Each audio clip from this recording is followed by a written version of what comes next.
I'm Jeanette with Sparks IQ. I'm here to talk about virtual backgrounds. What are they? Why do we use them? And what can you do to make yours look better? So many people are working from home now, and that means we have to compete with a lot of distractions. Whether that be kids, pets, home repairs, or that mess that you just haven't gotten around to cleaning up yet. In lieu of sending your kids off to boarding school, you can use the virtual background. So it's almost like they're not even there. There are a few ways to do this, depending on which video conferencing tool you're using. Most of them are very similar. If you're in Zoom, click the caret next to the camera icon right here. Then select Choose Virtual Background. You can stick with a good old-fashioned blurred background or try out any of the other default options.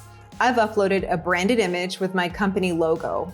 Don't be worried if text looks like it's mirror image. You're the only one who sees it like that. Everyone else in your meeting sees it the right way, but if it bothers you, you can uncheck Mirror My Image. There are lots of free high-resolution photos online. Unsplash, for example, has several pictures of offices you can download. Just click this plus button right here to upload your new image.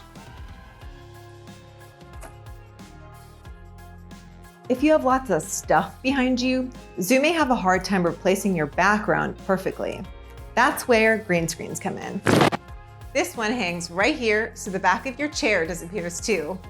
The cool thing about video conferencing apps like Zoom is that some of them have an I have a green screen button. Once you select it, you're going to want to check this little button here. Select the green behind you, and in this case, Zoom will automatically remove all of the green color and replace it with my virtual background.